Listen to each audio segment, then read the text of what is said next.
Assalamualaikum warahmatullahi wabarakatuh.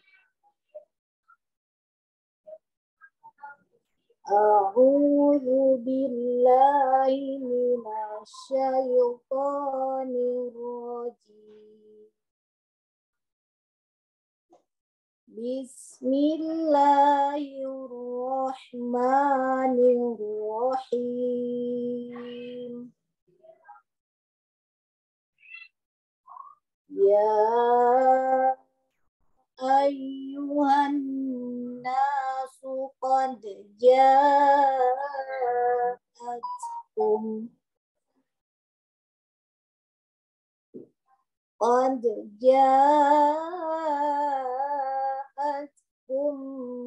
mau'idatum mir rabbikum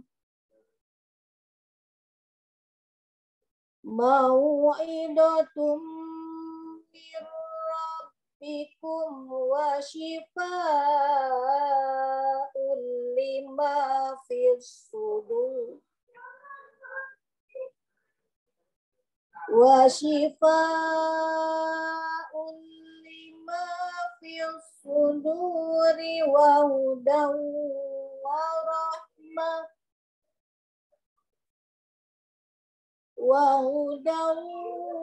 rahmatul lil mu'minin. Qul bi fadlillahi wa bi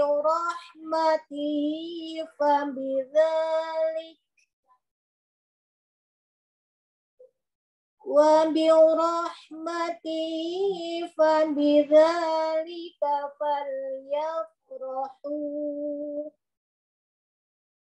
huwa khairum mimma yajma'un.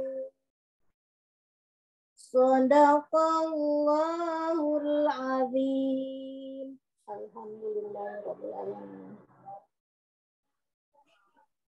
Silakan cari tilawah, boleh dilanjutkan dengan saudari Rara. Apakah saudari Rara sudah siap tes ini?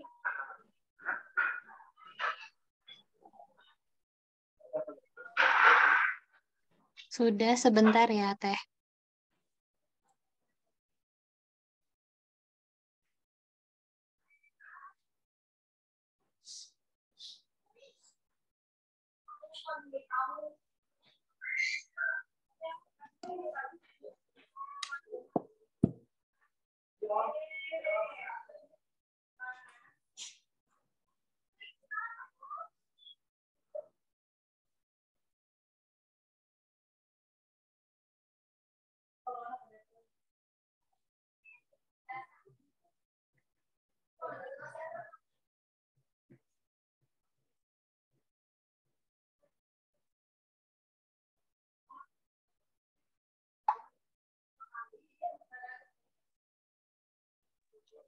Rara, apakah sudah siap, Katiwi?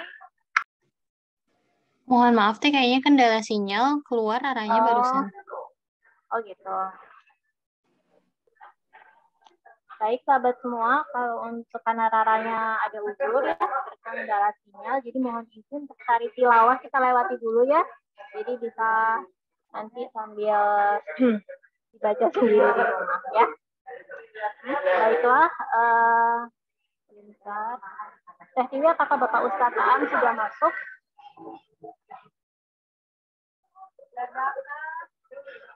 Alhamdulillah beliau sudah masuk ya. Sudah ada. Ya, sudah ada. Sudah dijadikan co-host ya? Sudah. Baiklah Ibu-Ibu, karena Bapak Ustadz Aan juga sudah bergabung, sebentar lagi kita akan masuk ke acara inti, yaitu pemaparan materi. Namun sebelumnya saya mohon izin untuk menyampaikan beberapa rules di Kajopat siang hari ini. Ya, yang pertama adalah jangan lupakan niat kita mencari ilmu untuk mencari ridho Allah. Jangan lupa berdoa, kemudian berpakaian sopan, dan dimohon jika yang tidak ada uzur bisa men-on-kan kamera ya, agar lebih terasa semangat bertolabul ilminya. Kemudian nanti saat sesi tanya jawab, sahabat bisa menyampaikan pertanyaan via kolom chat dan dimohon pertanyaan disampaikan dengan singkat, jelas, dan yang ada relevansinya dengan tema kajian kita siang hari ini. Ya. Baiklah, saya mohon izin untuk menyapa Bapak Ustadz Aan dulu. Assalamualaikum warahmatullahi wabarakatuh, Bapak. Waalaikumsalam warahmatullahi wabarakatuh. Ibu Kala, gimana? Teman-teman sehat semuanya? Alhamdulillah, Pak. Bapak sehat, Pak? Alhamdulillah sehat. Terlihat segar, Pak. Alhamdulillah sudah sehat. Ya, Maaf kemarin jadwalnya mundur seminggu ya? Iya, Pak. Seminggu ya? Seminggu, harusnya di reschedule tanggal 3 Agustus. Alhamdulillah Bapak sudah sehat, jadi langsung kita majukan lagi hari ini, Pak. Iya. Sebelumnya saya mewakili AHC mengucapkan terima kasih kepada Bapak Ustadz Aan yang sudah berkenan meluangkan waktunya untuk membersamai kita siang hari ini, Pak. Hari ini kita ingin belajar tentang bagaimana mewaspadai penyakit hati, Pak. Silakan Bapak untuk waktu dan tempat dipersilakan untuk memulai pemaparan materi. Ya, terima kasih Bu Kala. Assalamualaikum warahmatullahi wabarakatuh. Bismillahirrahmanirrahim. Alhamdulillahirabbil alamin. La ilaha illallah wahdahu la syarika lah, lahul mulku wa lahul hamdu wa huwa ala kulli syai'in qadir. Asyhadu an la ilaha illallah wa asyhadu anna Muhammadan abduhu wa rasuluh. Suara saya jelas, Bu? Alhamdulillah jelas, Pak. Jelas ya. Ya. Tema kita kali ini mewaspadai penyakit hati. Sebelum itu saya perlu elaborasi dulu sedikit tentang fungsi hati. Yang dimaksud dengan hati di sini bukan hati organ tubuh, ya, gitu. Tapi hati yang merupakan perangkat yang Allah tanamkan pada manusia untuk melakukan 3 hal. Pertama, kolbu itu, atau dalam bahasa Indonesianya hati, kolbu itu berfungsi sebagai pusat penalaran. Ya. Yang kedua, pusat perasaan. Yang ketiga, aktualisasi diri. Nah, itu 3 fungsi kolbu ya, ibu bapak sekalian. 3 fungsi kolbu. Ini merujuk ke surat Al-Mulk ayat 23. Qul huwallazi ansha'akum wa ja'ala lakumus sam'a wal absara wal afidata qalilan ma tashkurun. Jadi merujuk ke surat Al-Mulk ayat 23, kita bisa mengambil 3 poin. Pertama, kolbu itu pusat penalaran. Nah, Ibu Bapak sekarang sedang mendengarkan kajian. Ini sebenarnya diterima oleh penalaran. Bapak Ibu berpikir, tapi tidak semata-mata berpikir. Informasi yang saya terima oleh Ibu Bapak dihubungkan dengan cadangan pengetahuan yang ada. Dihubung-hubungkan. Ya. Atau suka disebut dengan stock of knowledge. Jadi, ketika saya berbicara sesuatu, boleh jadi Ibu Bapak hubungkan dengan apa yang ada dalam memori. Nah, ini yang kita sebut sebagai pusat penalaran atau pemikiran. Nah, kemudian kolbu itu yang kedua memiliki fungsi sebagai pusat perasaan. Ya. Tadinya pemikiran, tapi boleh jadi masuk ke perasaan. Bu Kala mendengar informasi bahwa temannya sakit. Nah, itu informasi masuk ke penalaran, pemikiran. Kemudian dari situ ada rasa prihatin, bersedih. Aduh, ya, jaba anaknya masih kecil, jaba suaminya lagi di Timor Leste, gitu kan. Jadi ibu teh jadi ikut sedih. Aduh, kasihan teman aku. Nah, dari informasi apa? Dari penalaran dulu kan, bahwa temannya sakit, dirawat. Nah, itu informasi melalui penalaran. Sehingga Bu Kala nanya, kapan? Kemarin kok aku masih ketemu? Iya, dirawat tadi malam. Nah, gitu kan. Nah, itu apa? Penalaran. Menghubungkan suatu keadaan, dan kemarin aku ketemu di majelis percikan iman. Bahkan dia masih baik-baik saja, gitu. Jajan apa namanya? Bakso, Pak. Jajan bakso nage menit 3 kali nambah. Nah, itu kan informasi ya.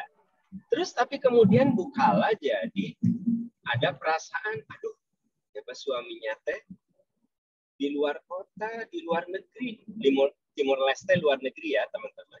Di luar negeri, jaba anaknya masih kecil, dia di rumah sendirian. Siapa ya yang ngurus anaknya? Nah, itu bukan logika lagi, udah perasaan. Gitu loh ya.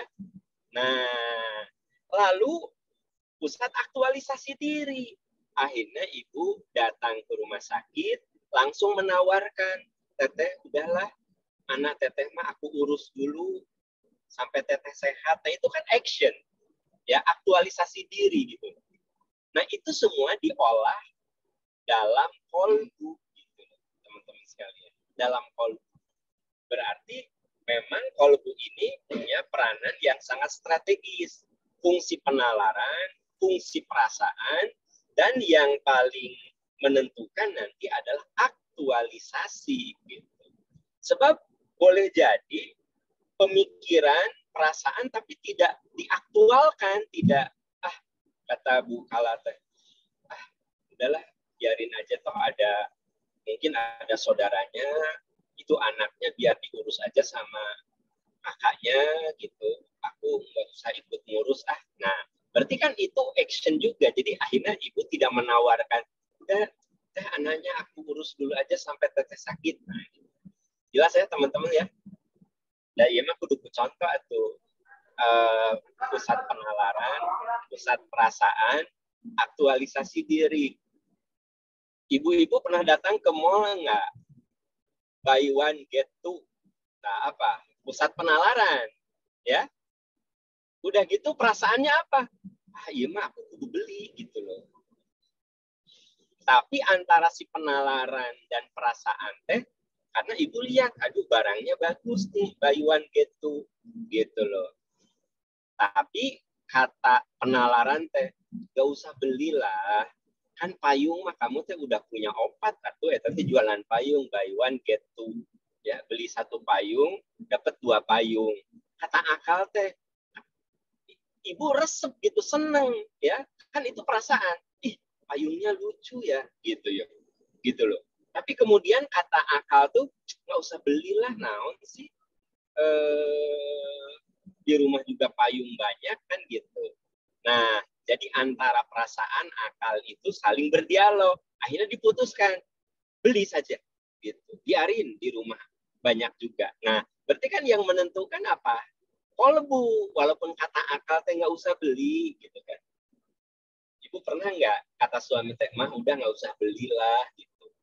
Tapi kan ibu meser. Pernah nggak gitu? Pernah nggak? Kayak misalnya pernah, berarti kan yang menentukan aktualisasi itu hati sebenarnya, gitu. Ya. Oke. Ya. Nah, Bapak Ibu jamaah Al-Hikmah Community ya. Nah, sekarang kita akan fokus pada hal-hal yang akan merusak kebersihan hati kita. Ya. Tapi saya jelaskan dulu tadi fungsi utamanya. Fungsi penalaran, fungsi perasaan, dan aktualisasi diri, ya kan? Gitu. Jadi aktualisasi diri itu artinya yang kemudian berwujud dalam suatu perbuatan, ya. Nah, Bapak Ibu, sahabat-sahabat sekalian, ada beberapa hal yang akan mengotori, yang akan meracuni ya hati kita. Pertama, was-was. Nah, was-was. Karenanya kita disuruh untuk berlindung kepada Allah dari waswas. Qul a'udzu birabbin nas, malikin nas, ilahin nas, min syarri waswasil khannas, alladzi yuwaswisu fi sudurin nas, minal jinnati wan nas. Nah, ini waswas. Jadi waswas itu ragu ketika kita dihadapkan pada pengambilan keputusan kebaikan. Jadi kalau gini, ini ada uang ya, 50 juta. Ragu, umroh apa tur kaditunya ke Australia. Was-was antara traveling ke Australia atau umroh. Nah, ini sebenarnya was-was yang datang dari setan. Kenapa? Kita menjadi tidak melakukan kebaikan. Makanya kita disuruh berlindung kepada Allah dari was-was. Jadi sebuah keraguan saat kita mau melakukan suatu amal soleh. Banyak orang yang curhat ke saya, Pak, saya mau daftar haji ya. Tapi kalau saya daftar, berarti nanti saya pas berangkat haji itu anak-anak masih pada kecil ya, gitu. Karena kalau haji khusus itu 7 atau 8 tahun. Anaknya baru TK. Jadi dia berpikir kalau 8 tahun ke depan anaknya lagi SMP. Lalu yang bungsu masih SD. Was-was gitu. Terus nanti anak-anak sama siapa ya? Nah, itu juga Ibu, Bapak, ini was-was yang akan mengotori hati kita.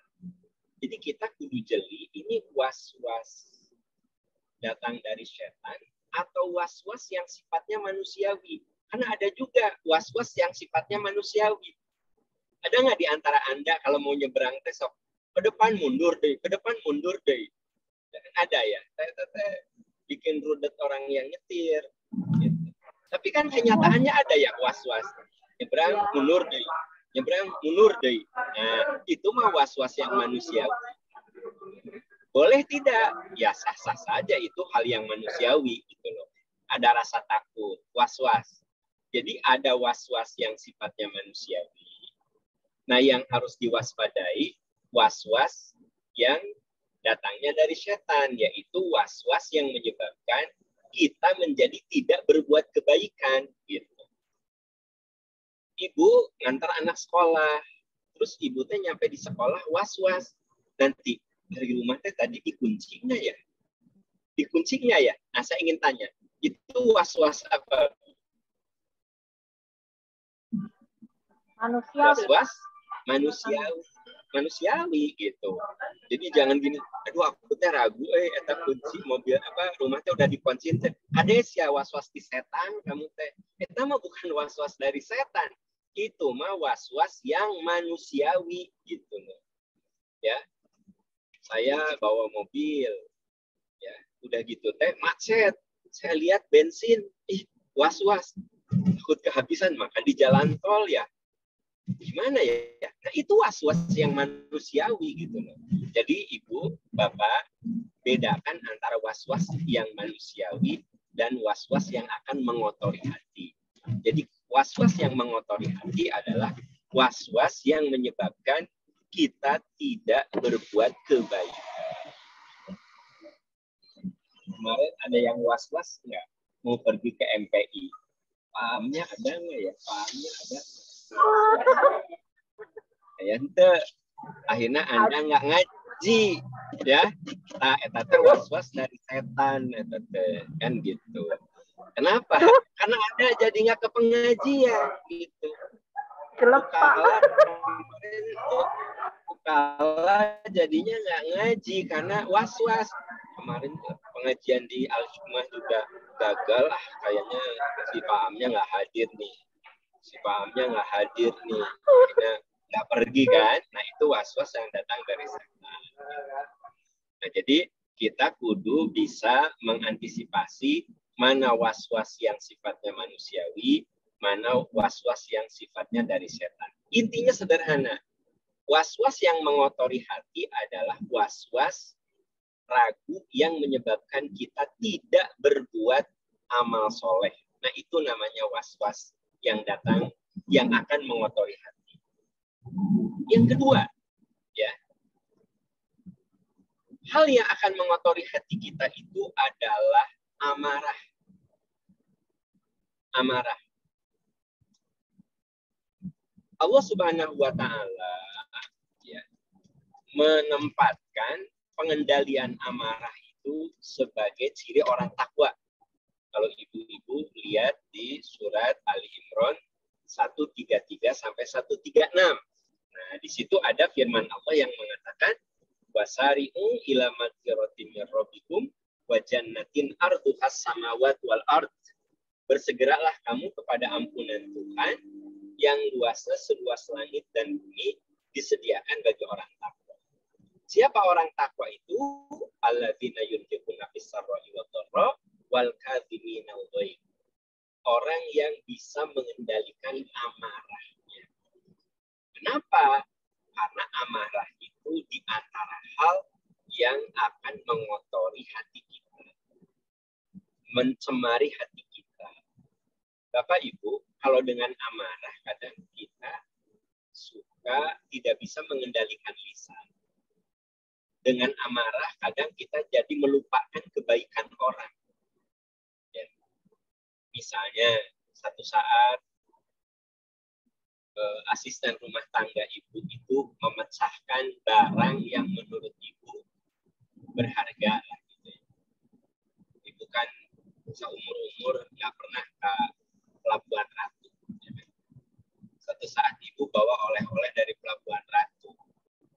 Ternyata sama asisten rumah tangga pecah. Ibu marah. Ibu bisa melupakan kebaikan dia. Kamu teh gawe udah 5 tahun. Lelap yang itu aja nggak becus. Nah, Bu, apalah artinya gelas yang ibu beli ya, dibanding dengan dia sudah menemani ibu 5 tahun. Maka amarah itu bisa menyebabkan kita melupakan kebaikan orang. Seorang suami marah sama istrinya. Dia bisa melupakan kebaikan istrinya. Kamu tuh jadi ibu rumah tangga 10 tahun ngapain aja sih? Nah, kata-kata itu luar biasa. Kenapa luar biasanya? Kebayang nggak ibu rumah tangga 10 tahun ngurus anak dari mulai bayi, anak sudah SD, sehat, sama suami diomongin, kamu tuh ngapain aja sih 10 tahun rumah tangga kayak begitu. Bu, kenapa coba sampai keluar kata-kata itu? Karena suami Anda amarah. Jadi amarah itu bisa menyebabkan kita melupakan kebaikan orang lain. Ya, ibu-ibu naon cari cingkir ya. Nah, saya punya teman. Dia tuh teman yang baik gitu ya. Teman yang suka menolong saya, membantu saya. Saya berteman dia itu sejak kuliah lah gitu ya. Satu saat saya marah sama dia. Apa yang keluar dari lisan saya? Boleh jadi keluar ucapan yang saya melukai hati dia karena saya melupakan segala kebaikan.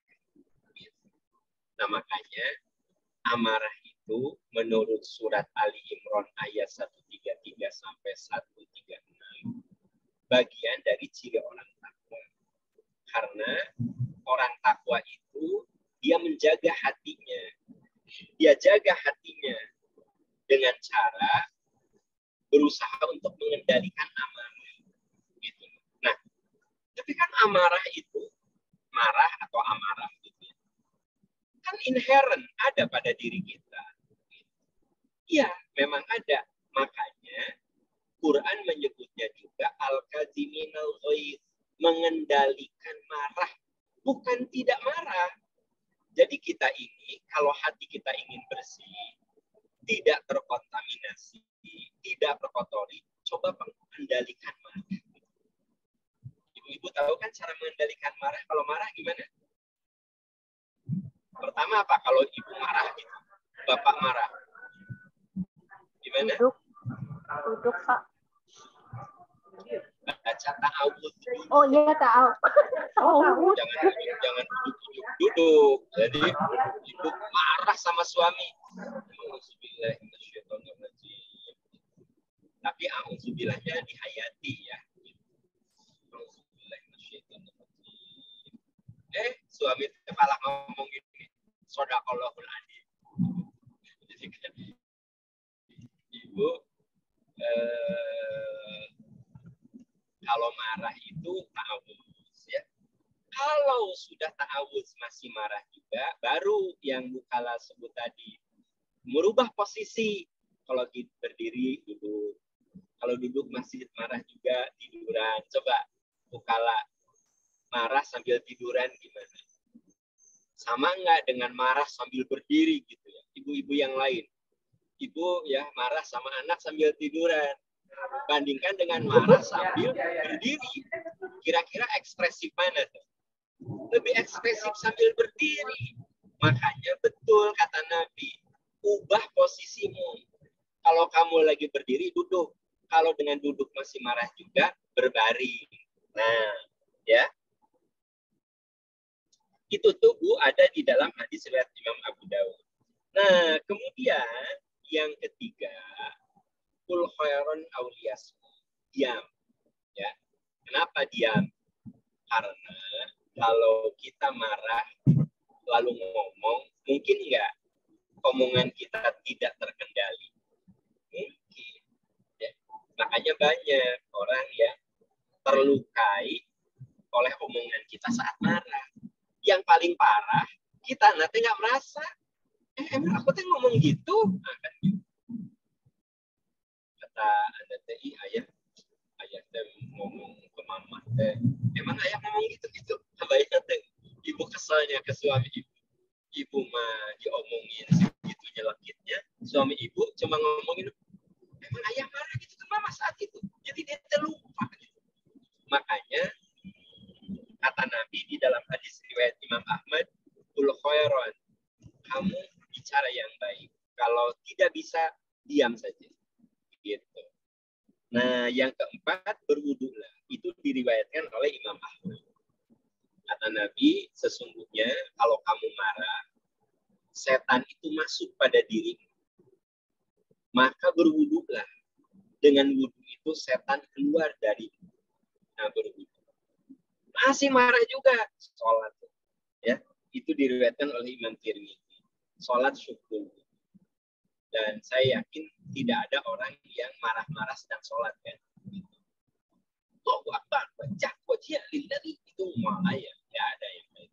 Nah, Ibu, Bapak, jadi itu 5 cara yang diterangkan. Satu dalam hadis Sahih Bukhari itu baca ta'awudz.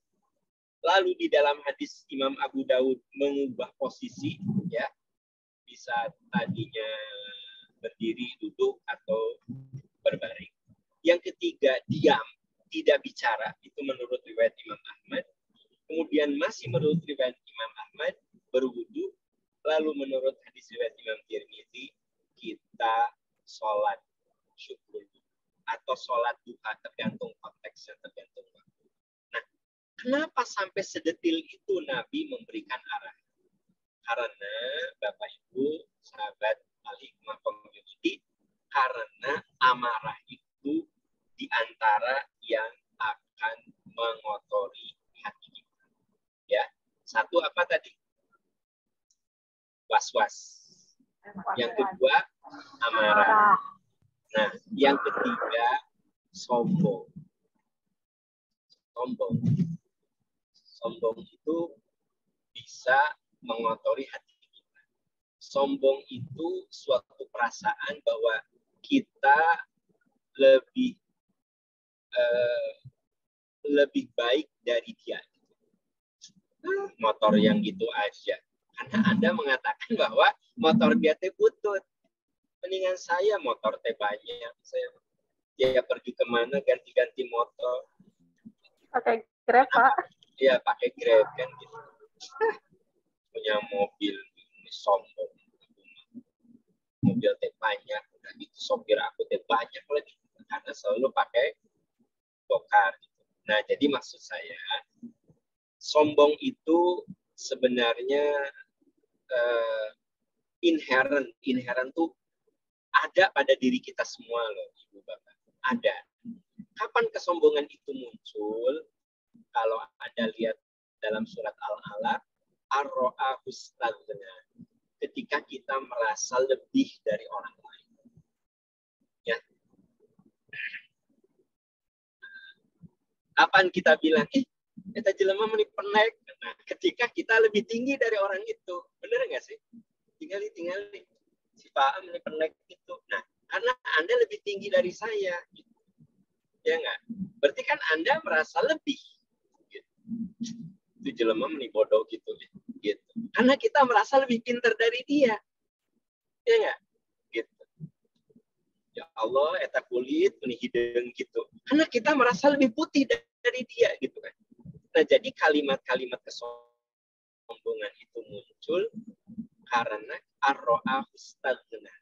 Ketika kamu merasa dirimu lebih, merasa, Bu. Karena boleh jadi dia lebih hebat dari kita gitu. Kan merasa gini. Saya merasa mobil saya lebih bagus. Merasa. Padahal aslinya benar mobil dia jelek. Tapi tabungan dia 10 kali lipat dari tabungan saya. Mungkin nggak gitu?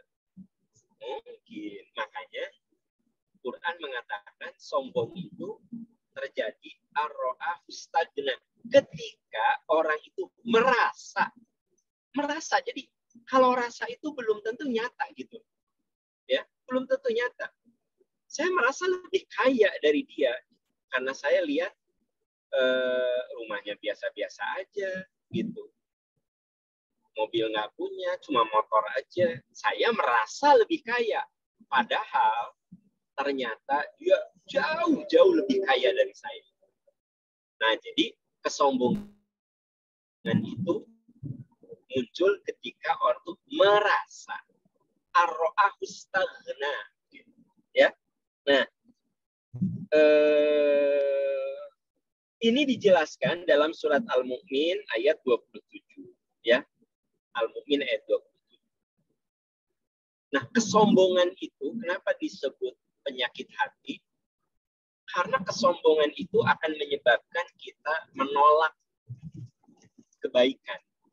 Jadi gini, kalau saya diberi masukan dan saya merasa saya itu lebih pintar dari dia, saya merasa lebih baik dari dia itu apa gitu loh. Saya ingin tanya, saya akan menerima nasihat orang itu enggak? Enggak akan gitu loh. Jadi bahayanya kesombongan itu akan menyebabkan kita menolak kebenaran. Makanya orang-orang yang mengkufuri kebenaran agama disebut dengan orang yang takabur. Orang-orang yang melecehkan kebenaran, orang-orang yang memusuhi ajaran Nabi, ya, disebut di dalam Al-Quran sebagai orang-orang yang sombong. Innallaha la yuhibbul mutakabbirin. Allah tidak suka kepada orang-orang sombong. Nah, itu ayat berbicara ketika para nabi menyampaikan kebenaran, tapi kemudian dilecehkan, kemudian ditolak, kemudian dinistakan. Maka orang yang menistakan ajaran Nabi disebut sebagai orang sombong. Ya. Nah, itu yang ketiga. Jadi satu tadi apa? Was-was. Ya. Yang kedua, amarah. Yang ketiga, takabur. Nah, yang keempat, yang akan merusak hati kita itu riya. Riya. Inna akhwafa ma akhafu alaikum asyirkul asghar yakni ar-riya. Kata Nabi, di antara yang paling aku takuti dari umatku adalah pamer. Jadi Nabi sendiri sudah mengatakan bahwa di antara yang paling aku takuti dari kamu adalah pamer. Ya. Karena pamer ini, riya ini, emang akan merusak hati kita. Gitu. Dan sekarang ini teknologi yang ada di tangan kita memudahkan kita untuk pamer. Sering saya memberikan contoh karena ini perlu kita waspadai. Kalau udah tahajud, nggak usah di posting di IG bahwa tadi malam kita tahajud. Sekalipun narasinya teh seperti narasi syukur gitu ya. Difoto kan si sajadahnya gitu. Terus gini, ada narasinya, ada tulisan, Alhamdulillah ya Allah, dengan pertolonganmu hamba bisa melaksanakan sholat tahajud. Nikmat sekali ya Allah, terima kasih atas hidayahmu. Kan itu teh seperti Anda mengekspresikan itu kepada Allah. Pertanyaannya, kenapa harus diposting di IG gitu? Udah gitu teh Anda senang kalau banyak yang nge-like, ya. Wah, kata Bu Dewi teh ini nge-like-nya ya 220 orang kan gitu. Tapi begitu tidak ada yang nge-like, ya kata Bu Dewi teh amarana nih viewernya cuma 2 orang. Nah, gitu. Jadi artinya, ibu-ibu, artinya memang ria itu suatu yang paling ditakuti Nabi. Maksud ditakuti teh, khawatir umatku itu rusak karena ria. Inna akhwafa ma akhafu alaikum asyirkul asghar, yakni arya. Kata Nabi, sesungguhnya yang paling aku takuti dari umatku adalah syirik yang kecil, yaitu ria, yaitu pamer. Karena yang namanya ria itu kan akan meluluh lantahkan amalan-amalan kita. Ya ayyuhalladzina amanu la tubtilu shadaqatikum bil manni wal adha. Orang yang beriman, jangan kamu hancurkan amal-amalmu itu dengan pamer atau dengan omongan yang menyakitkan. Nah, ya. Itu yang keberapa, Bu? Yang keempat ya, ria. Yang kelima, hal yang akan merusak hati kita itu adalah hasad, dengki. Iyyakum wal hasada. Kata Nabi, jauhi oleh kamu dengki. Fa innal hasada ya'kulul hasanati kama ta'kulun narul hataba. Jauhi oleh kamu dengki, karena dengki itu seperti api yang menghabiskan kayu bakar. Rasa dengki itu rasa di mana kita nggak suka kalau orang lain itu berhasil, kalau orang lain itu mendapat kenikmatan, ujuk-ujuk teresep ya gitu. Orang mah teresep kasih ibu itu teh kunaon tingali mun ngaji bajunya ganti-ganti eta teh dengki eta teh bukan. Orang mah teresep kasih ibu eta. Nah, tiap ngajinya bajunya warna sarua sih. Beda we. Ya kan? Asal dari mulai ngajinya di Ramadan nepi ka ayeuna enggak ada yang sama loh bajunya. Terus apa urusannya dengan Anda? Ya biarin aja. Ternyata dia punya butik sekalian jadi model untuk butiknya. Terus apa masalah? Ya enggak? Nah, gitu. Pokoknya mah aya perasaan dulu. Aya perasaan nggak suka, aya perasaan tersep gitu. Ya, ya perasaan tersep. Orang mah tersep ke si ibu itu. Naon gitu. Ya itu jeung ketua DKM ini akrab gitu. Terus apa masalahnya? Ya kan gitu. Terus apa masalahnya? Ya karena urusan si ibu eta atau akrab jeung ketua DKM. Kenapa? Karena ibu nggak bisa akrab dengan ketua DKM. Gitu. Nah, gitu. Maka teresep kasih ibu itu meni akrab jeung si Pak Ilham teh. Terus apa masalahnya? Ya kan si Pak Ilham teh, nah naon da si ibu eta mah kan ukur aku mah akrab bungkul, tapi ibu teh geuleuh. Naon? Sok apa coba? Itu teh kedengkian. Gitu. Nah, jadi ibu-ibu kita harus bisa mengendalikan jiwa kita. Sok, ini mah jujur lah, ibu pernah nggak Aya ujuk-ujuk perasaan tersep begitu ya. Padahal ibu teh kadang nggak kenal sama dia, ujuk-ujuk tersep tersep orang. Nah gitu, tas namanya ganti-ganti wae. Siapa urusannya? Tas-tasnya dia, duit-duitnya dia, ya kan? Warna-warna kesukaan dia. Nah, ibu jangan ujuk-ujuk jadi tersep. Naon sih? Nah, eta teh penyakit hati. Itu gitu teh penyakit hati. Yaitu apa? Dengki. Nah, makanya kita disuruh oleh Allah berlindung dari orang-orang yang suka dengki. Surat apa, Bu? Insya Allah kita hafal ya. Qul a'udzu birabbil falaq min syarri ma khalaq wa min syarri ghasiqin idza waqab wa min syarri nafatsati fil 'uqad wa min syarri hasidin idza hasad. Ya Allah, aku berlindung dari kedengkian orang-orang yang suka dengki. Nah, kita berlindung kepada Allah dari orang dengki. Seperti halnya kita juga berlindung jangan sampai jadi orang dengki. Itu ya Mas, saya kalau ini di kelasnya akan saya tanya satu-satu. Pernah nggak Anda ujuk-ujuk gele tersep ke seseorang gitu? Pernah nggak sih? Berarti orang itu tuh sebenarnya tidak berbuat apa-apa ke Anda. Sugan ngaganggu, sugan ngomel, kan Anda tuh ujuk-ujuk gele jelma deh gitu. Pernah nggak sih? Itu ya lamun di kelas dan ditanya satu persatu ini teh ya, gitu. Ditanya satu persatu ke saya teh ya, gitu. Jadi ada saat ujuk-ujuk gitu. Nah, biasanya dari dengki itu akan ada dosa berikut. Bu, kenapa dengki itu dianggap mengotori hati? Karena dosa berikutnya apa? Ibu bakal ngagosip. Sok, ya. Ibu teh kan ujung-ujung teresep ya. Aya ibu-ibu muni akrab jeung Pak Ilham teh. Ya, ibu teh teresep. Pasti ibu ngomongkeun, tingali ya.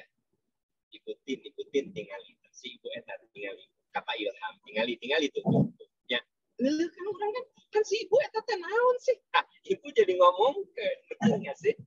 Nah, akan ada akibat-akibat lanjutan gitu loh, ya. Makanya disebut dengan hasad itu merupakan penyakit hati, ya, gitu. Nah, kemudian ya di antara itu udah berapa Bu ya? 5 ya? 5 ya? 5. Yang keenam di antara hal yang akan membuat hati kita ini bermasalah ya, yaitu berkeluh kesah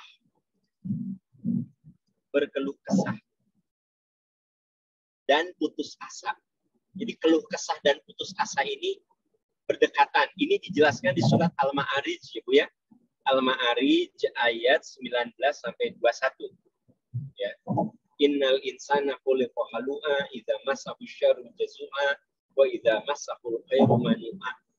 Surat Al-Ma'arij ayat 19 sampai 21. Keluh kesah dan cenderung gampang putus asa. Jadi orang nanti banyak keluh gitu. Ibu pernah ketemu orang tiap ketemu ngeluh banyak gitu. Dari mulai ngeluh tentang suami, ngeluh tentang anak, ngeluh tentang rorombeun, ngeluh tentang jarawatan, ngeluh tentang tetangga.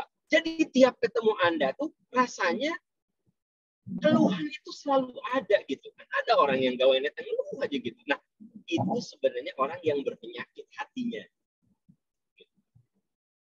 Nah, tapi mun ibu diomongkan, ibu kabawakan penyakit hati ke jelema eta gitu. Aku punya temennya gawainnya ngeluh saya. Ibu teh katepaan tah gitu. Jadi kalau ada temen yang suka ngeluhnya, antep, jangan diomongkan. Jadi ibu teh katepaan. Misalnya gini ya, saya teh tiap ketemu Pak Ilham teh ngeluh. Pak Ilham itu saya tehnya punya tetangga Besoknya lagi ketemu Pak Ilham, itu istri saya ya Allah gini cerita. Besoknya lagi Pak Ilham, itu anak saya, pokoknya Pak Ilham tiap ketemu saya teh ngeluh.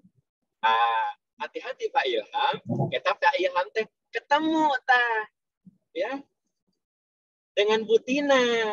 Cek Pak Ilham teh Butina kurang mah capek. Naon si paham ngeluh ya tah. Pak Ilham teh katularan hatena kotor ku saya. Akhirnya Pak Ilham teh ngeluh oge tentang saya. Bener nggak? Ngeluhna ka Butina. Ini orang mah capek. Kan aku teh tiap harinya ketemu Pak Am. Itu Butinanya si Pak Am ngeluh penyakit lah, ngeluh anak lah, ngeluh istri lah, ngeluh tetangga lah, ngeluh gitu. Pokoknya mah dia pengeluh hebat lah gitu. Gitu ya. Cek Pak Ilham teh, Kak Butina. Akhirnya Pak Ilham kan katularan jadi ngeluh kan gitu.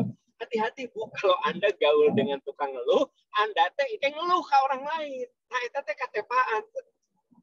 Ya, nah gitu. Nah, jadi memang di dalam surat Al-Ma'arij ayat 19 sampai 21 di antara penyakit hati itu mengeluh dan putus asa. Biasanya orang yang suka mengeluh itu cenderung putus asa. Makanya kita sebagai saudara, sebagai sahabat, kalau ada yang mengeluh itu kita nasihati, ya. Aku mah punya anak teh mikir, tapi kan alhamdulillah teteh masih sehat, ya teh. Eta anak nu bikin masalah kan 1, anak teteh kan 8, nu 7 mah kan bager teh, gitu ya. Begitu. Aku mah punya suami teh gini-gini, teteh, suami teteh gitu, ya masih mending, masih sopan nafkahan. Kan ayah, orang udah galak, pelit dengan nafkahan, galak kabar udah. Kan anak teteh mah masih. Jadi Anda teh hibur gitu. Jangan gini, aku mah geuleuh tak salah kita teteh, kabeh lalaki gitu, emang gitu. Nah bukan diaminkan ku Anda teh. Ya kan? Kalau diaminkan, salah kurang gitu. Nah, jadi jangan diaminkan, tetapi dinasehati, diingatkan, disadarkan, gitu, ya. Nah, kemudian yang keberapa sekarang? Sekalian ngetes. Berapa? Anda mah tetap diajak ngobrol. Sekarang yang ke-7, ya. Yang ke-7 yang membuat hati kita bermasalah, yang akan mengotori hati kita itu adalah tergesa-gesa. Ini dijelaskan di Al-Isra ayat 17, Ibu ya. Tergesa-gesa. Al-Isra ayat 17. Tergesa-gesa. Gitu. Ibu pernah berdoa, nah kadang-kadang kita tergesa-gesa. Kenapa ya doa saya nggak dikabulkan ya? Padahal saya tuh udah tahajud, udah saum Senin Kamis, udah rajin kapanausan, setiap bulan khatam Al-Quran. Tapi kenapa ya? Kok doa saya nggak dikabulkan ya? Nah, karena Anda tergesa-gesa. Tahu nggak? Tergesa-gesa itu akan menyebabkan kita suudzon kepada Allah Subhanahu wa Ta'ala. Jadi gimana? Ya sudah, jalani saja. Misalnya Ibu, tadi contohnya doa. Contoh yang lain misalnya Ibu punya suami yang belum soleh. Ya Ibu doakan. Ya. Ibu jangan kemudian, kenapa ya suami saya teh umurnya udah 40 tahun ini teh soleh-solehnya. Ya. Padahal penyakit, segala penyakit ayah gitu. Dari mulai darah tinggi, diabetes, ginjal, jantung, segala penyakit ayah. Yang anehnya terinsap-insap, nah Ibu tergesa-gesa, suami Ibu itu dulu Anda ajak langsung dia soleh. Padahal mungkin kita diuji kesabaran untuk yang nggak usah tergesa-gesa, dijalani saja, dilewati saja, dinikmati saja. Nah itu namanya hati kita memang sehat. Tapi kalau hati kita berpenyakit, ya itu salah satunya adalah tergesa-gesa. Ini dijelaskan dalam surat Al-Isra ayat 11. Ya, Al-Isra ayat 11. Dan yang terakhir, yang akan mengotori hati kita, merusak kebersihan hati kita adalah mengkufuri kebaikan. Kufur nikmat.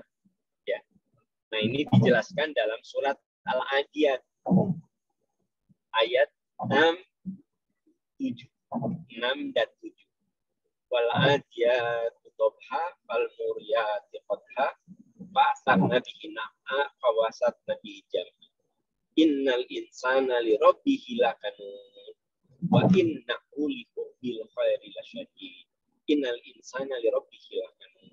Sungguh manusia itu lupa dengan nikmat yang Allah titipkan kepadanya. Jadi kita kurang berterima kasih, kurang bersyukur, selalu asa ini kurang, itu kurang. Gitu. Padahal kita mulai dari hal yang utama. Kita diberi umur, kita diberi sehat, ya. Kita ingat-ingat hal-hal yang kebaikan yang Allah berikan kepada kita. Sebab kalau saya sakit gigi, sebenarnya sakit gigi saya ini baru. Saya lupa kalau sekian puluh tahun gigi saya nggak pernah sakit. Jadi ketika Anda sakit gigi, sebenarnya sakit gigi itu tak seberapa dibanding gigi Anda yang sehat berpuluh tahun gitu. Nah itu contoh sederhana. Ada orang yang sakit ginjal, ya, harus cuci darah. Emang berat. Tapi jangan melupakan saat dia sehat. Jadi saat usia 60 dia cuci darah. Gagal ginjal. Dia lupa selama 60 tahun itu ginjalnya sehat. Tapi begitu dikasih sakit ginjal, gagal ginjal, ya Allah, ini ujian ini berat-berat. Saya ini kudu cuci darah, ya Allah. Anda menjadi melupakan nikmat Allah. Padahal diberi sehat ginjal itu 60 tahun. Lupa tuh 60 tahun dikasih sehat ginjal. Sekarang betul kita diuji dengan gagal ginjal. Jadi kita kudu berpikirnya itu apa yang Allah berikan itu lebih banyak kebaikannya daripada penderitaan yang kita terima gitu loh. Tapi memang manusia itu ya suka mengkufuri nikmat. Innal insana li rabbihi lakanud. Surat apa Al-Adiyat ya, surat Al-Adiyat. Surat ke-100 ya, ayat 6 dan 7. Innal insana li rabbihi lakanud wa inna likum bil khairi lasyadid. Kenapa manusia itu sampai melupakan nikmat Allah? Karena dia terlalu mencintai kebaikan. Jadi artinya yang diingat itu penderitaan gitu. Tapi kebaikan yang Allah berikan mah lupa gitu. Nah itu. Ya. Nah itu Ibu berapa poin Bu? 8 ya. Iya. 8 poin hal-hal yang akan membuat hati kita kotor, tercemar, dan kembali ke fungsi hati yang tadi saya sebutkan di awal. Bisa dibayangkan kalau hati yang merupakan pusat penalaran, pusat perasaan, dan sebagai pusat aktualisasi diri, itu terkontaminasi, itu kena penyakit. Penyakit-penyakit yang tadi saya sebutkan 8 poin itu, maka penalarannya akan terganggu. Maka perasaannya akan terganggu. Dan aktualisasi dirinya pun akan terganggu. Kalau 8 poin yang tadi saya sebutkan itu tidak kita antisipasi, tidak kita waspadai, ya gitu. Itu Ibu. Ya, sudah hampir 1 jam saya menyampaikan materi. Saya serahkan lagi ke Ibu moderator. Mungkin ada pertanyaan yang perlu jawab. Ya, untuk sementara itu. Mangga. Jazakallah khairan katsiran kepada Bapak Ustadz Aan yang sudah memberikan ilmunya pada siang hari ini. Kalau generasi sekarang mungkin bilangnya ilmunya daging semua ya Pak ya. Jadi ilmunya sangat relate banget dengan kehidupan sehari-hari. Selanjutnya ini ada beberapa pertanyaan yang masuk Pak. Tapi izin kami rangkum ya karena ada beberapa pertanyaan yang utama. Yang pertama ada yang bertanya, Bapak Ustadz ingin bertanya, bagaimana kalau kita itu marah kepada orang yang berhutang kepada kita dan hutang itu sudah lebih dari 10 tahun dalam jumlah yang besar. Jadi mungkin hutangnya ada orang yang berhutang tidak dibayar gitu Pak selama 10 tahun. Bagaimana ya cara menghilangkan rasa amarah? Iya. Terima kasih Bu. Bapak Ibu, saya tadi sebutkan bahwa kita itu tidak dilarang marah. Tapi marah kita itu harus terkendali. Jadi ada saat di mana memang kita kudu marah gitu. Ya. Makanya Imam Syafi'i mengatakan, siapa yang seharusnya marah tapi tidak pernah marah, dia itu unta. Jadi unta mah nggak pernah marah. Bahkan ketika mau disembelih saja, dia mah nggak usah diikat. Ibu tahu bagaimana cara menyembelih unta. Kalau sapi mah kan kudu diikatnya. Diikat. Kambing diikat. Tahu nggak? Unta segitu gedenya. Kalau disembelih itu nggak diikat. Berdiri aja. Ya, langsung aja disobek lehernya. Memancar aja darah. Jatuh aja. Nah itu unta. Makanya kata Imam Syafi'i, siapa yang seharusnya marah tapi tidak pernah marah, itu adalah unta. Nah kalau ada orang yang berhutang cukup besar, ya, lalu ibu marah sama dia, ya itu marah yang memang wajar. Apalagi dia orang yang gini Bu, kadang yang bikin kita marah itu bayar hutang nggak mampu, tapi beli itu beli ini mampu gitu loh, ya nggak? Itu yang bikin marah. Kalau misalnya gini, ya, ibu hutang sama saya, saya mau marah gimana? Dan memang suami ibu teh sekarang sakit, gitu ya. Usahanya juga sudah berhenti. Ya saya yang paling bagus, sebesar apapun hutang ibu, kalau saya ingin berbuat baik, saya bebaskan. Karena ibu orang yang perlu saya bantu lihat suami ibu sakit, usahanya terhenti. Ya. Nah, yang tidak boleh dibebaskan itu, ibu teh hutang sama saya, ari mayar hutang tuh mampu piknik ke Amerika, piknik ke Eropa, ya mobil ganti, rumah renovasi, kan gitu kan udah lah ibunya. Nah, jadi Bu, kalau yang kayak gitu mah jangan dibebaskan hutangnya. Bahkan ibu boleh ngomong pada titik begini, boleh ngomong gini, ya, kalau kamu nggak mau bayar hutang, saya akan tagih saja nanti di akhirat. Paham boleh nggak saya sampai ngomong gitu? Ya boleh. Karena orang itu masuknya dalam kategori melalaikan hutang. Jadi ada dua. Ada orang yang melalaikan hutang. Ada orang yang tidak kuat untuk membayar hutang.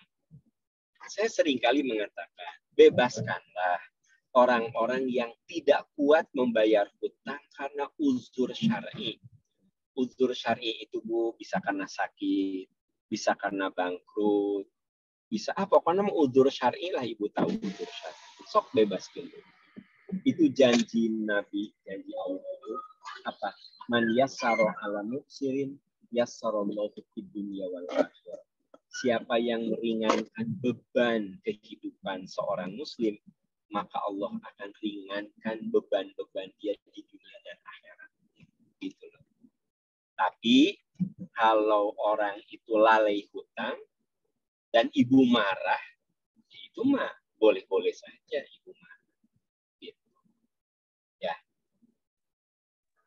Bahkan ada orang yang pernah konsul ke saya. Jadi orang itu hidup dalam kemewahan, tapi hutangnya nggak dibayar-bayar. Saya mah dilaporkan Ustaz ke polisi. Dosa nyante atuh karena kan Anda menuntut hak Anda. Gitu loh, Bu. Ya. Wallahu a'lam. Jazakallahu khairan Bapak atas pertanyaannya. Jadi memang kalau untuk hutang harus melihat kondisi ya Pak ya, dan situasi. Betul. Ya. Ya. Semoga yang bertanya mendapat pencerahan. Ini ada satu pertanyaan lagi ya Pak, memungkinkan? Ya, mangga. Pertanyaan, Assalamualaikum Bapak Ustadz Aam, mohon izin bertanya. Bagaimana menghadapi sikap orang yang pendendam?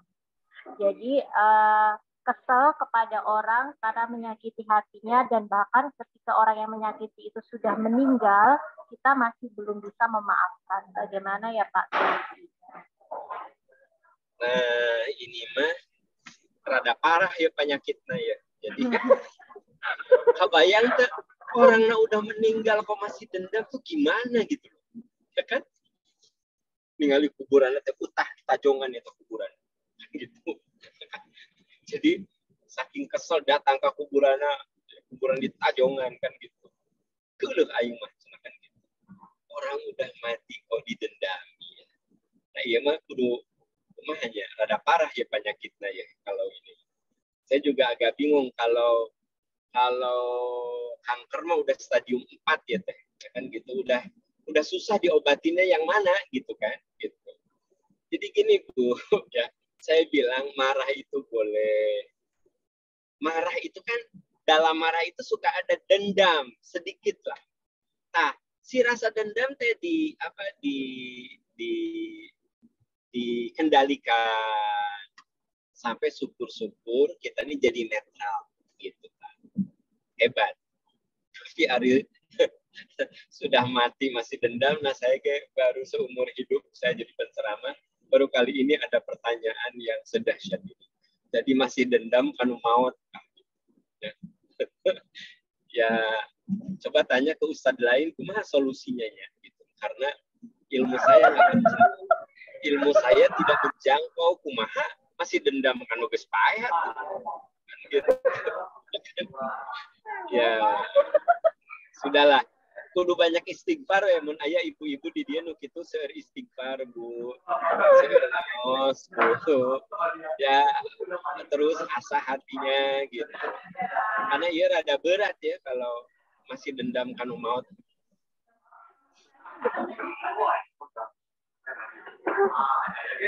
Saya jadi penasaran, Pak.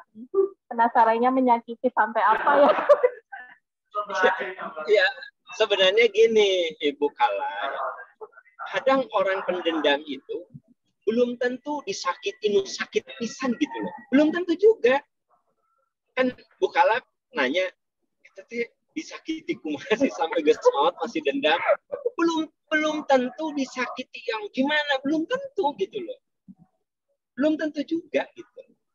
Bisa saja hanya sebuah canda gitu kan gitu. Kamu teh kita badan itu turun-turun tambah badan kan sebenarnya biasa aja gitu kan. Benar teh. Kamu makin kadia teh dulu ke kuliah mah kamu baju TS, mah XXL ya. Kamunya nih badan gitu. Kan sebenarnya mun saya gitunya sudah memang badan saya gitu kan. Tapi ya mah tuh aing mah nepi ka paeh. Ingat omongan anak. Tapi kan ningali kuburan lagi masih dendam. Ingat omongannya. Kalau kurang badan kan gitu. Terus emangnya terus apa masalah? Tapi ada orang yang emang nggak kita bayangkan dia tuh pendendam ulung gitu. Nah, tapi insya Allah Bu lah. Kalau kita rajin ngaji, iman akhlak kita dibina, asa nggak mungkin seperti itu gitu ya. Jika nanu ditanyakan tadi mah sinetron ya teman. Di sini mah mual mungkin ada yang kayak gitu. Ya Pak, ini tadi pertanyaannya ada yang jawab soalnya Pak. Ya. Baik, mungkin kita doakan saja ya Pak ya. Semoga tadi Ya, yang doakan. yang terakhir hanya bisa mendoakan ya Pak. Betul, betul. Bapak ini sebenarnya ada satu pertanyaan lagi. Apakah masih mencukupin Pak atau di? Boleh sok satu lagi. Iya. Ini pertanyaannya Pak. Tadi kan Bapak menyampaikan ya kalau cara-cara mengendalikan amarah itu kan ada ta'awudz ya, kemudian merubah posisi, wudhu, sholat ya, diam dan sholat. Nah, bagaimana Pak kalau ini semua sudah dilakukan tetapi masih marah? Jadi, sudah dilakukan tapi iya, jadi semua itu sudah dilakukan, Pak. Tapi setelah dilakukan tuh tetap masih marah. Gitu. Mungkin setelah sholat, langsung balik lagi, marah lagi. Gimana, Pak? Ya, wudhu deh, sholat deh, teh. Wudhu deh, sholat deh, wudhu deh, sholat deh. Sampai setannya putus asa. Gitu. Jadi memang, jadi gini, makanya gini. Kenapa Nabi menyebut tahapan? Ada yang ta'awudz sudah sembuh. Kuluh kasalaki, auzubillahi minasyaitonirrajim. Udah, beres, selesai. Ya, gitu. Tapi kuluh kasalaki, auzubillahi minasyaitonirrajim. Temempan oge, ya kan? Wudu, temempan oge. Sholat, temempan oge, ya kan? Terus saya wudu, sholat. Kata suami teh, Mama, naon wudu asal? Aing teh kegeul sia ka mana? Wudu sholat, wudu sih. Gitu. Aing teh kegeul sia ka mana? Gitu, besok atau sholat deh mah gitu cek suami. Ibu tekan tambah emosi kan. Tapi asam mal ayah Bu yang palinglah 2 kali sholat dia sembuh. Gitu. Jadi memang dia rada parah oke ya. Nah di dia kasusnya rada parah gitu tadi dendam, tapi kamaut masih dendam. Terus dia marah. Obat dari Rasul geus temempan kan gitu. Dosisnya kudu diulang-ulang. Jika nama Bu ya, ibu mah teu separah ieu lah ieu mah jigana pertanyaan diambil tina kasus sinetron jika nama. Ya Allah. Ya Pak, semoga tadi yang bertanya, yang juga Japri mendapat pencerahan. Amin, semoga amin. Allah lembutkan hatinya. Ya. Betul. Jadi sama kita semua jamaah yang hadir hari ini kita doakan ibu pendendam tadi ku Allah dilembutkan hatinya. Ibu pemarah tadi, duka ibu duka bapaknya, pemarah tadi dilembutkan hatinya sehingga cukup dengan wudhu saja sembuh. Jangan sampai udah sholat pun tetap marah. Kita doakan saja ya. Gitu. Amin, amin. Jazakallah khairan Bapak atas pencerahannya. Semoga yang bertanya juga mendapat pencerahan dan sahabat-sahabat yang sudah memberikan pertanyaan dan belum sempat terbaca, mohon maaf. Insya Allah nanti kita agendakan di bulan depan ya kajiannya. Baik Bapak, alhamdulillah acara siang hari ini berjalan lancar. Kami ucapkan terima kasih jazakallahu khairan katsiran atas waktunya. Semoga Bapak selalu diberikan kesehatan oleh Allah, selalu diberikan sisa umur yang berkah, selalu diberikan keluarga yang berkah, dan insya Allah diwafatkan dalam keadaan husnul khatimah. Untuk sebelum menutup acara ini, kami mohon Bapak memimpin doa bersama. Ya Ibu, Bapak yang Allah muliakan, semoga pengajian ini bisa berlangsung terus karena walaupun sudah banyak yang offline, tetap ada pengajian yang harus online ya karena ada kendala-kendala tempat, waktu ya. Dengan online ini kan lebih efisien juga gitu. Semoga kita semua dalam keberkahan. Subhanaka Allahumma wa bihamdika asyhadu an la ilaha illa anta astaghfiruka wa atubu ilaik. Rabbana atina fid dunya hasanah wa fil akhirati hasanah wa qina adzabannar. Amin ya arhamar rahimin. Amin ya rabbal alamin. Walhamdulillahirabbil alamin. Wassalamualaikum warahmatullahi wabarakatuh. Waalaikumsalam warahmatullahi wabarakatuh. Terima kasih kepada Bapak Ustadz Aam Sekali lagi semoga Bapak selalu berada dalam lindungan Allah Subhanahu wa taala dan semoga Amin. insya Allah bulan depan kita bertemu lagi ya Pak di acara kajian Insya Allah. dengan tema yang Insya Allah. lainnya. Amin. Baik sahabat-sahabat semua, Bapak Ibu, Teteh-teteh, dan Akang, terima kasih atas waktunya. Semoga waktu yang kita luangkan hari ini jadikan waktu yang berkah dan bermanfaat oleh Allah Subhanahu wa taala. Saya mewakili Asma Komisi memohon maaf atas segala kesalahan, kekurangan dan keterbatasan kami. Insya Allah di selanjutnya akan kita perbaiki. Saya tutup acara kajian yang hari ini dengan doa kifaratul majelis. Subhanakallahumma wa bihamdika asyhadu an la ilaha illa anta astaghfiruka wa atubu ilaik. Selamat beraktivitas kembali. Assalamualaikum warahmatullahi wabarakatuh, Bapak Ustaz. Waalaikumsalam. Saya pamit ya semuanya ya. Ya, Bapak. Ya, Terima kasih. Waalaikumsalam.